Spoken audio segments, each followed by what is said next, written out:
Coming to you from the M&M Exterior Studio in Nooksville, Virginia, this is Flushing It Out with Samantha Spittle, the introvert's extrovert. She talks to people so you don't have to. For now.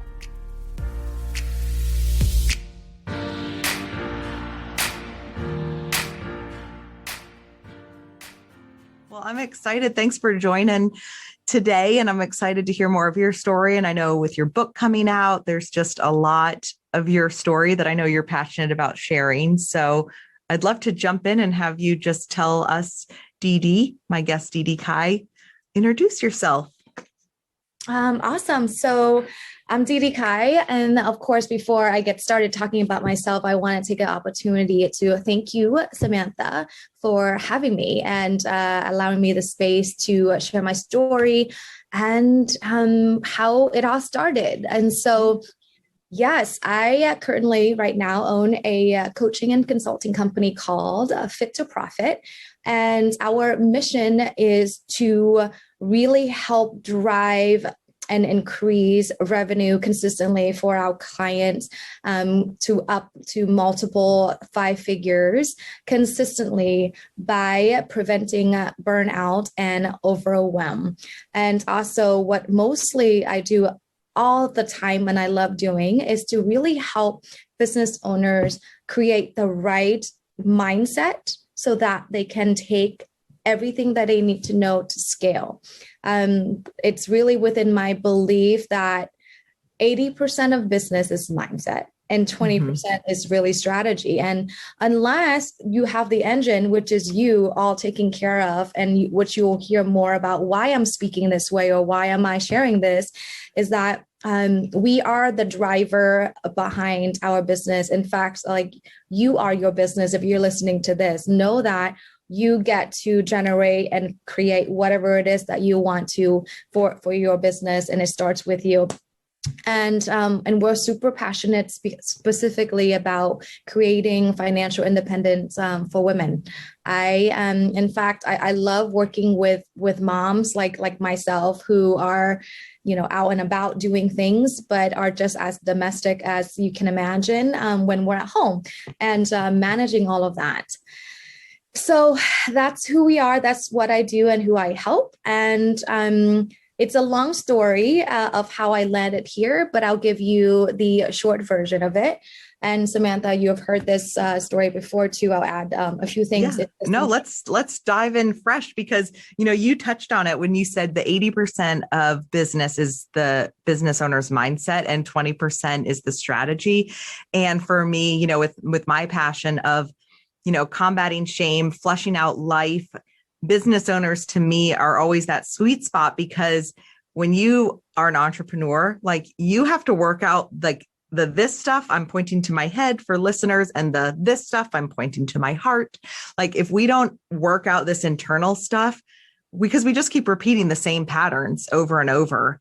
And then when you throw some mental health, challenges in it, which we all have, shouting with a normal voice, but acting as if I'm shouting, we all have ups and downs and things like that. And the more we can kind of be transparent with our struggles and our truths and whatnot, because that's the stuff, as you said, that's the 80% of the work you do. I mean, strategy, you can Google like how to do XYZ, but it's that 80% that we really need help on. So your story is where it's at. So I would love to dive more into that. Yeah, absolutely. Absolutely. And 100%. I mean, I'm a business strategist by trade. And if I were to give someone a business plan or like a strategy and execution or the whole 9 yards, but it's just the fact that there are some things that are holding the client, of course, in this sense of a conversation, the business owner back from taking the action is all the mindset.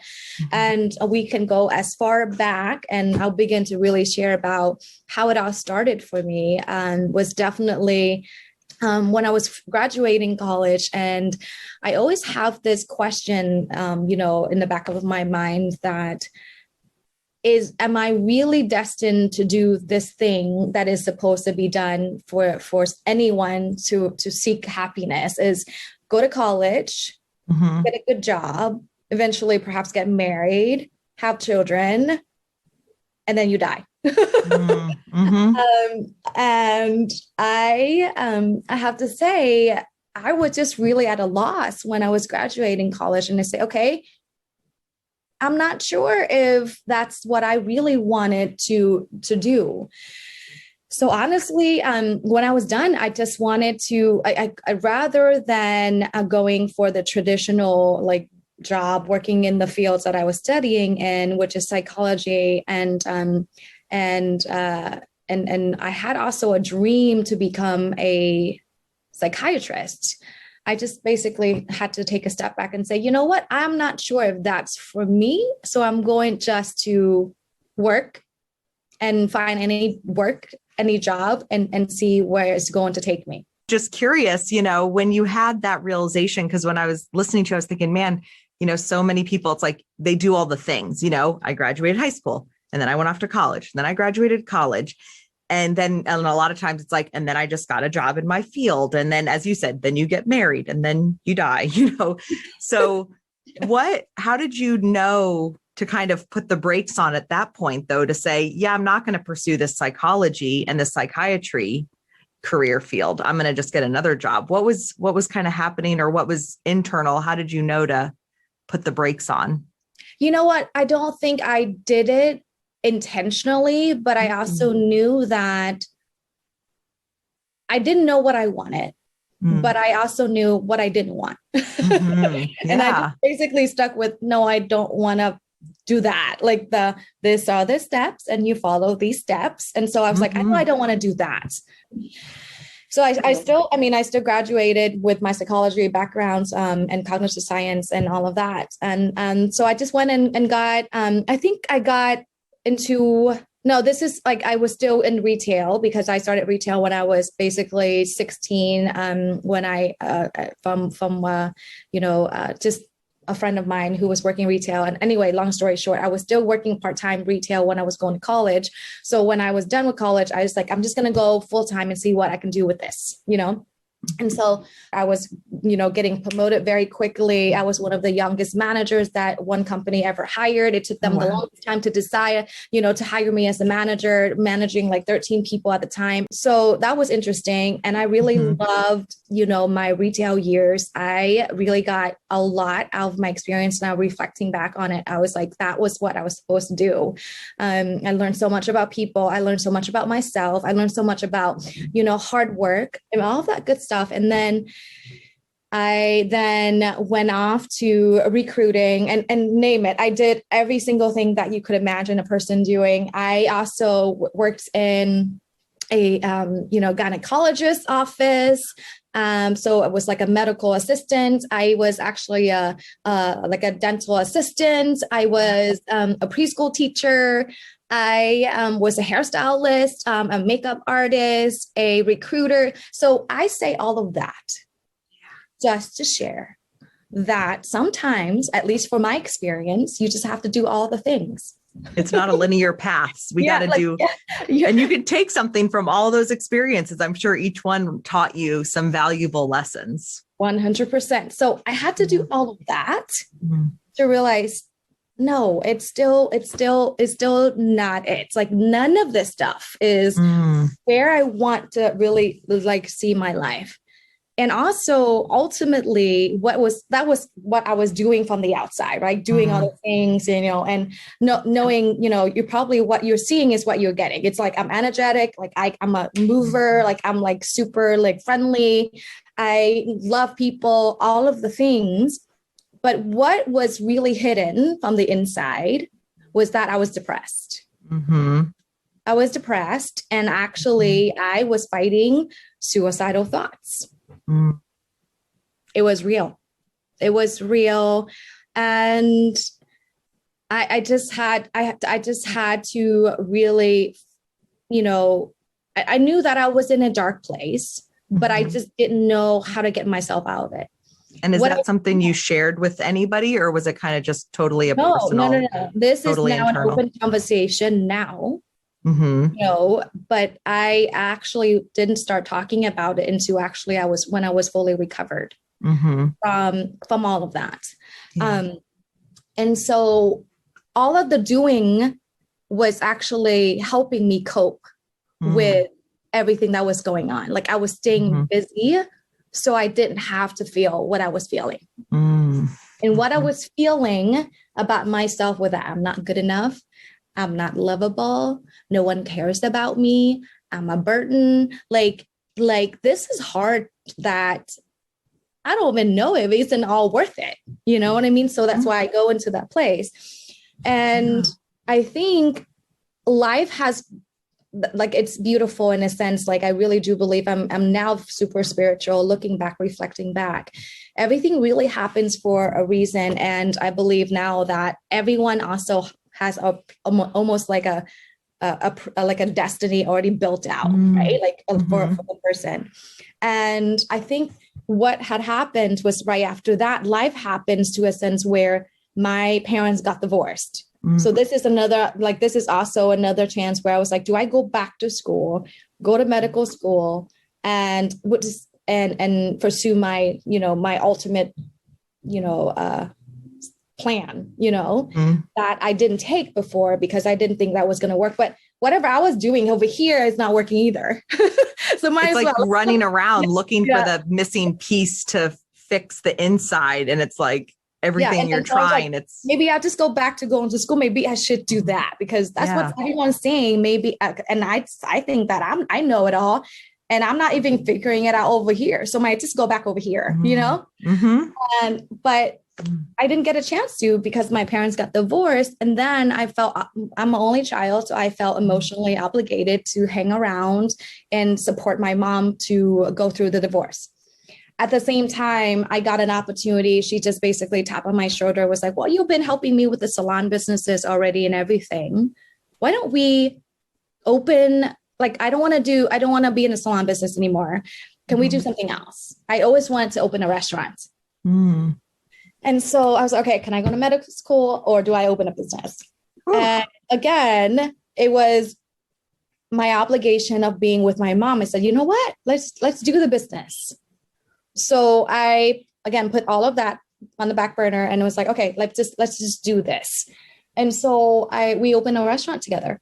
This is 2008 in the, right in the middle of a recession. Yeah. And the restaurant did phenomenal. And then I woke up one morning and was just like, is this it? Is this it? Is this it? And it was definitely a big fat no, because I was by then working 16, 18-hour days, 7 days a week. I was not seeing my boyfriend who I was dating at the time.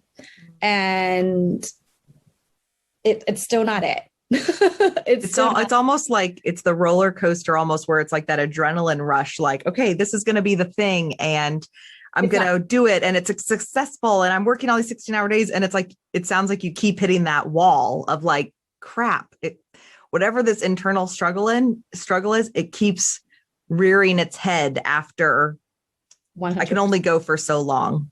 Yeah. So remember, so you have noticed the theme now, right? Like, so I just went head first into the restaurant and things were good for a period of time. And then here I am, like, what is happening? So this time after, I think what had happened is I really wanted to find an outlet for myself, just to de-stress from the restaurant and all of that. So I just picked up long distance running, from a friend. And long distance running led to yoga. And I was hooked. I took my first yoga class and I remember I walked out of the yoga class and was just completely lost in words of what just happened. Like, what just happened to me? Why do I feel like I'm more alive now than when I walked in? I couldn't explain it. Like, I didn't have the words for it, but I just remember I felt incredible for the first time. I basically just kept doing it for, I want to say, for a good few months. And then I got super bored because the one particular style I was practicing, which is Bikram yoga, it's like basically the same thing every single time. The teacher would say the same thing and every single teacher would have the same tone. And it's like you can turn on the audio tape and do it at home. So, as you can see, it was exactly like that. Yeah. It was exactly like what I did. And so I just was looking for something else. And I walked into a yoga studio, literally Route 7. I remember walked in, took a class, and it was a Baptiste power yoga style. And I walked out and I had the same feeling like I did the first time I had did my first yoga class. And the teacher during the class was saying, yeah, if you want to sign up for teacher training and, anyways, I was like, sign me up. I didn't know what the hell I was doing. I didn't know what was happening, but I knew that I don't know why this thing works on me. I'm going to figure it out. Like, I'm going to really learn this thing and really figure out why, like, I feel this way and things like that. And before I knew it, I was definitely in yoga training, but it was more than just teaching how to teach yoga. For the first time, I was learning everything I needed to know about myself. What does that mean? How I have been up until that point, like how I was super defensive all of the time. It's because it was my way of protecting myself from the world. And how I was always thriving, being busy, doing this thing, saying certain things just for approval. How I couldn't bear telling my mom that I don't want to work in a restaurant anymore. Yep. But I didn't have the guts to. And how I also broke up with myself in a sense where I realized that who I was up to that point to myself was ugly. The way I was talking to myself, the way I was treating myself. Yeah, I had a big moment during that training. Was like, wow. Yeah. You're not who you want to be. What a gift. Almost in a sense where you're not who you are. Yeah. Like I can still like, I'm like actually feeling the sensations that I felt during that time, like literally right now, like I'm feeling that connected to that moment. And that was the work for me. How that opened up everything. Yeah. In my life, and granted, know that I was still battling like the depression, the anxiety, and all of that up until that point. Yeah. But that was for the first time I was beginning to really accept that this is a part of me, and that I actually may have the power to overcome it. Ooh. Accept that this is a part of me. One thing that I, talking about mental health, depression, anxiety, big shift in my mindset, and that kind of hit the nail on the head, is that instead of it being something we have to like eliminate, like those are normal feelings, like to be depressed, to be anxious, they're normal feelings. It's when it like overtakes our life. And I think that's why I'm so passionate about sharing tools and insight and things like that, because it's facing it, not trying to ignore it and shove it down, because it's going to keep rearing its ugly head, like you said. And so accepting it and saying, okay, yeah, this is a part of my life. How can I move forward with it instead of trying to banish it? Yeah. Yeah. So that was the beginning of it all. I mean, and then of course I continue with my yoga practice. I started teaching. I began to really learn about myself and really begin to express who I am, who I was. And then that led into, studying health and wellness. I got certified as a holistic health coach. And that's literally when I discovered coaching, in the first place. And that was the moment where I really felt like everything came full circle. Because what I was actually wanted to do when I wanted to become a therapist was to be a coach, but I didn't have the words to describe what a coach is because I didn't want to write prescriptions. I just knew that I want to have deep conversations with people. I know that I want to help them, get better and then not feel like a certain way about themselves. But I just didn't know that coaching wasn't actually something that existed. Yeah. So when I found that, when I learned about the coaching industry, I was like, yes, this is why, becoming a psychiatrist wasn't it? Because, and again, that would have been going to the traditional way of doing things. And that was not my way of doing things. Yeah. And so I was like, yeah, there was something about that. And so I was like, okay, maybe I should start, a coaching business. Yeah. Wow. I had that voice. So I was like, maybe I should start a coaching business. But I sat around. I just let that thought just be there. And that business idea was still it's almost like every other day. It's like, are you going to open? Are you going to launch your business? Are you going to launch your business? And I'm like, yeah, I hear you, but I'm busy over here. Like, stop. I just knew that because I already have a job right here. Like, why, why would I do that? But I always knew that the voice is always there. And so I kept on doing my thing. And I kept that idea in the back of my mind. And then it was I went on. I knew that I also did a lot of work to overcome my fear of, getting married, long story short. So then I wanted to commit. And then my husband and I were getting married and I lost my best friend to suicide. So sorry. We heard about her missing and they found her body June 28th. And our wedding was July 7th. So within that week, I had to bury her. I had to do all of that. And then she was literally buried July 4th and our wedding was July 7th. Wow. So it was like 3 days apart. I share that because that was a pivotal moment that pushed me over the edge with launching my business. And here's why. You see, she always had suffered through anxiety and depression, just like I did. And you see how there's two separate stories where she had to do what she needed to do. And here I get to live. And number one, I vowed to myself that no one ever has to go through what I have to go through. Losing a best friend that is supposed to be in your wedding party, the week of your wedding, and how all of your photos are now, it has a missing person. There's like an extra groomsman and, so that is my first vow that I don't want I don't want it to happen to anyone. And then secondly, now I have a responsibility because I could get myself from that situation.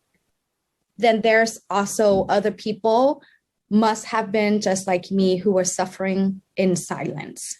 And I just didn't want another case of my best friend to ever occur again as long as I live. And that becomes my calling and my mission.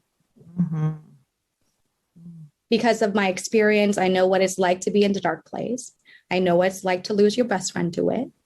And I also know that now I have a responsibility to overcome all of it and then share my experience and knowledge and retell her story in honor of her, doing, which I think is still a celebration because she's now in a better place. She doesn't have to suffer anymore.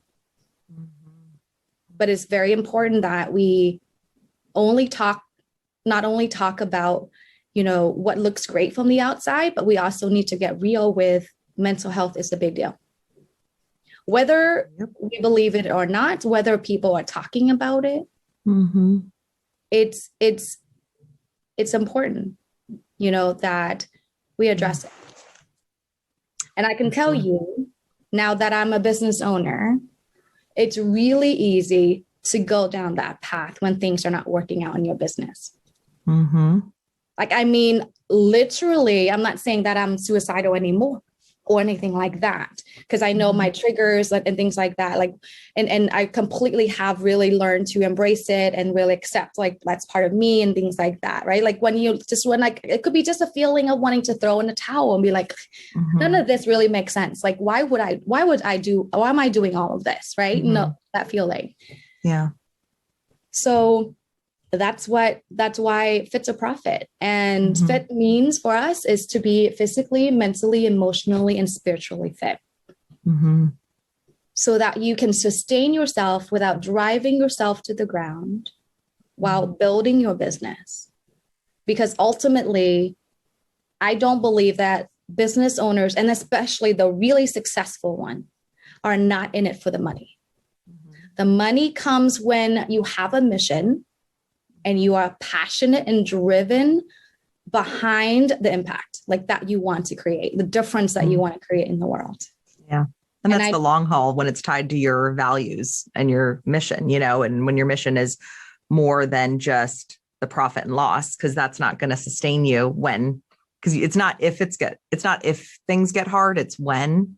And so it's that bigger value. Exactly. And, I love this opportunity to share this whole story, because thank you. I appreciate it, because I've shared this whole story in like bits and pieces, right? Because of time constraints or something like that. And it's not an appropriate environment for it. But this is the first time where I'm really telling a story from the beginning to like, of like how I and like where am I landing today, what I do, who I am about. And this is it. This is it for the rest of my life. Like I can't imagine, I mean, there may be different businesses that I'm going to own eventually. Like one of my goals is to be like an angel investor and things like that. But in terms of what I'll ultimately do for the rest of my life, it's not going to be very different from what I'm already doing right now. Is really coaching, my clients overcome barriers, mindset barriers, especially so that way they can manage themselves and really believe in what's possible for them. Well, thank you for sharing all of that. And just thank you for sharing about your best friend too, because it's an emotional loss. It's heartbreaking. And, by continuing her story and honoring both her journey and yours, I know it's a blessing to people because, mental health, suicide, it's a difficult topic to speak on, and because it involves heartbreak and loss. And I've been touched by it. And it's something that, for me, my mission, similar to yours, just walking it out, is wanting to bring these stories that stay in the dark, because a lot of times that pressure, all the shame triggers that I talk a lot about, that's what increases the anxiety and the depression. And, I think when that you're not the only one struggling, and especially with business owners, but anyone listening, whether they're a business owner or not, it's, I think to be in a position, whether it is a business owner, an employee, or even just a family member, we all have these roles. And I think we feel like we need to fit into them. And like you said earlier, we don't want to bother people. And so we have these struggles, and it's just, let me just keep shutting it down. And I think that, like you said before, you kind of were trying to walk out different areas and it kept catching up with you. It's not going away, and we're eventually going to implode. And I think that when you've seen the level that something can implode, which is suicide, you just never want anyone to go down that road alone. So I appreciate you being willing to touch on that and share. So thank you. Yeah, no, of course. And yes, absolutely. And you've got it. The last thing I was going to share was that no matter what I did, it like the darkness followed me. But until I'm willing to stand and really look at it in a different light, bring light to the dark, was when I had like that. That's when I took my power back. That's when I decided was things don't have to be this way. I love that. Took the power back, because I'm very big on as well, kind of using that imagery of bringing things from the dark to the light, because the dark is where the shame grows and all of the things grow, the bad things, I should say, or the the negative, just Mhm. so bringing things into the light. And like you said, taking your power back. You said something earlier that I wanted to touch on before we wrap up, because you said this term, emotionally obligated. Mhm. And I have felt that, I've seen that, I've had conversations with people. And I think that emotional obligation, that we have this emotional obligation to others. Mhm. And then you stopped and said, I was really treating myself like crap. Yeah. And interestingly, what I've learned now is that in no shape or form is anyone responsible for anyone else's emotion. Round of applause. Round of applause. Right. But I was so self-righteous that I think that me doing all of these things is going to save my mom from her devastating divorce, just so that I can feel better about myself. Yeah. Well, I think that's humanity too. Like you said, self-righteous. I think it's that combination of self-righteous and just being human. We live in a world of cause and effect, that everything is consequences. And so it's very natural for us to tie in. And then we see that, like, especially as kids, if you grow up as a people pleaser, like my good behavior has a positive effect on the people around me. And that whole, I've said, recovering people pleaser, talking to people. And I think when there's anxiety and depression mixed in with that people pleasing, and that's why I loved that emotional obligation. And it's like, when we keep those things in our head, it all makes so much sense. Like, yes, if I don't work with my mother, she will experience hardships because of me. Like, no. Like, and also you brought up too, that the growth happens when we walk through the hard things. And sometimes when we're trying to save someone from it, we could be preventing them from going through that thing that could help them grow and come out the other side. Exactly. We're hovering and we're stifling their own growth. Then we're not allowing them the space to grow into that person, like that they're capable of. Yeah. In turn, you're not holding them high. Like, you're not really seeing them for who they are, like the incredible person that they are. I love that. Another coach I've chatted with, we talk about people being naturally creative, resourceful, and whole. And that has just been, I just try to tuck that away, because it's like, it's not just me that's creative, resourceful, and whole. It's my kids. It's my husband. It's my friends, all the people that I feel like I need to protect. I need to do these things to please others, where it's like, no, they're creative, resourceful, and whole. Like, they don't need me to save them. They don't need me to tiptoe around. And the thing is, because if they can't, then I'll be real. They got to work out then. Well, DeDee, thank you so much for sharing your story. I know that your book, goes into all of this, but I think there's just power in, just sharing from the heart and diving deep. And so if people want to get in touch with you, yes, of course, please, to learn more about your story and your work and working with you, how can they get in touch with you? Yes. Yeah. You can find me easily on www.fit2profit, so all spelled out, .com. And yes, I'm super excited about The Overcomer is the title of the book. It has everything about my stories, including other entrepreneur stories about how we all did it, like how we, when we landed in the dark and what did we do to overcome all of our fears, challenges. It goes, very deep into our backgrounds, specifically like my background, my childhood, and, all of the things that once upon a time I really thought were all like happen to me, but actually all of the things happened for me, because it wasn't for all of the experiences I had in the past, I wouldn't be who I am today. I wouldn't be able to have the wisdom I have to do what I am doing right now for my life and for my business and for the rest of the world. So check it out. It's called The Overcomer. It will be released on Amazon very soon in the next couple of months. I'm in the professional revision stages right now, and then we'll go into production by the end of July. So check that out. And again, from the bottom of my heart, thank you, Samantha. for providing this opportunity for me to share the story. And to all of you who are listening, that you get one chance in life and it's never too late. That is the truth. Well, thank you, DeDee. I appreciate that. And, I think that, like you said, just kind of continuing to share your story, share other people's stories, that oftentimes the way we can move out of the dark is by someone reaching their hand into that dark space and pulling us out. So thank you for doing that today.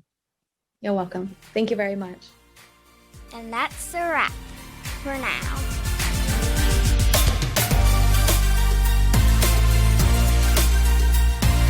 Thanks for listening to Flushing It Out with Samantha Spittle. If you enjoyed this episode, please be sure to subscribe and rate us on iTunes. For all things Flushing, visit our website at flushingitout.com. This has been a Spitfire production. That was the greatest thing I've ever heard.